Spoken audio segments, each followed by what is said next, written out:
His new album, Lights of Endangered Species, his 12th album, Species, more than one species. Let's hope.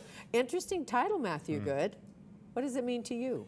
Well, actually, the title was happenstance. From the title track on the record, I had originally titled that song Emma Lazarus, who wrote the sonnet that's on the base of the Statue of Liberty in New Colossus. And I wanted to change the title because I didn't want there to be any misconception that I was talking specifically about her and not her work. Right. So, you know, the lyrics of that song are very much geared towards talking about what that work that's at the base of the Statue of Liberty means, and how that idea has been corrupted and lost, you know, but yet the Statue of Liberty remains a symbol, right? Exactly. You know, so, and a very powerful symbol. Yeah, but it's been transformed into something that doesn't represent what it is, you know, that ultimately she wrote about it. In the New Colossus. Yeah, in New Colossus. So that's kind of where I got the title from. Okay. Yeah. And why titled the entire album that? Just because you like the song? How does that work?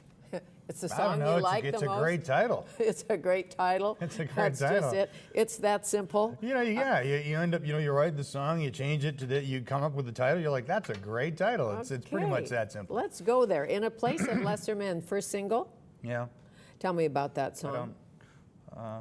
I wouldn't have chosen it as the first single. Well, who does that? Who says this will be the one we play on the radio most? On or this how record, does it that was very work? difficult because I don't think this is a very commercially viable album. So it was a bit of a struggle for them to go, well, we should try this or we should try that. Right. And then of course there's the restrictions that modern radio has on a lot of music, right? I mean, I would have gone with zero orchestra first, but there's not a note of guitar in that entire song. It's piano, bass, drums, horns. Right. So, you know, that's going to scare a lot of your rock radio stations, which is sort of ridiculous. And because of that, you know, we didn't go with that verse, so they had to find a song that well, we could call it Bro Jake or Mike Reno. Have you heard them on Rock 101? Do you get up that early? I don't listen to radio at all, so. Okay, but did you ever? No, really, no. No, little Glenn Miller, though. Oh, really?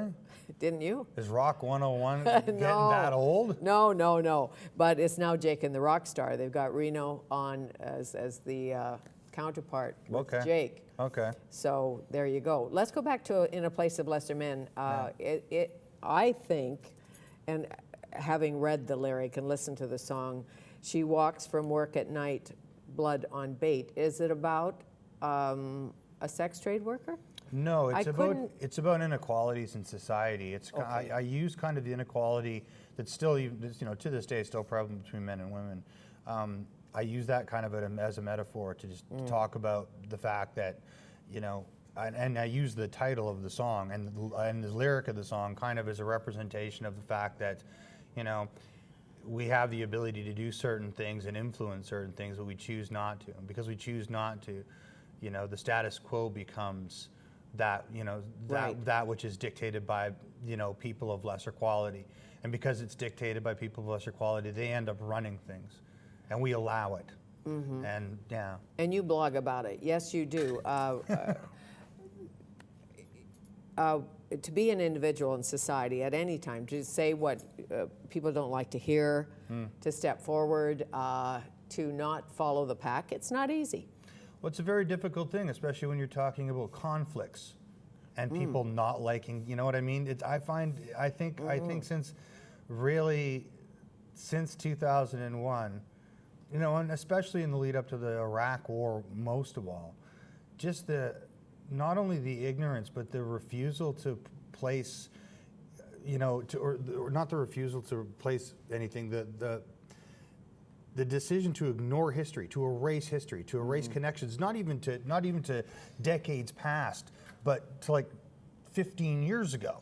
Or to not understand history. Oh, yeah. Like you see the whole thing with Islam and with the Muslims and what's gone on and the assumption that this is what the Quran really says, and it's so not true. Urshad Manji's coming back to town. She's written a beautiful book on liberty, love, and Islam. Yeah. Well, the misrepresentation there is absolutely.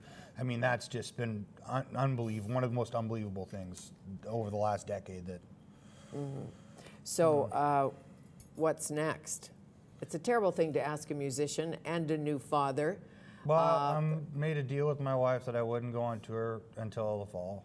So I'd be home for the first 6 months, which I'm all for.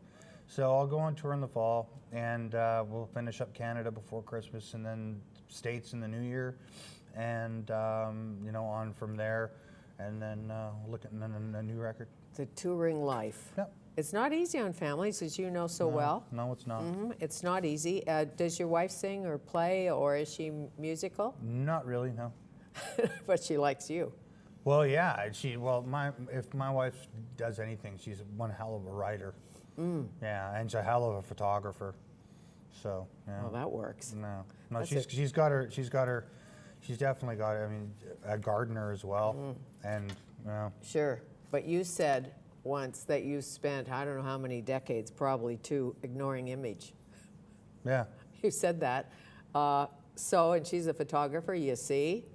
Someone appears in your life, Well, just in case. You see, that's the irony. In the last album I did press shots, and she took them, and they're literally in our basement against a concrete wall. It took 10 minutes. I was like, I'm done. I'm like, and now they know that image was not only used on the tour poster and in everything, but it's on iTunes now and the whole thing. So. Of course it is. How nice to see you again. You as well. Lights of Endangered Species, Matthew Good.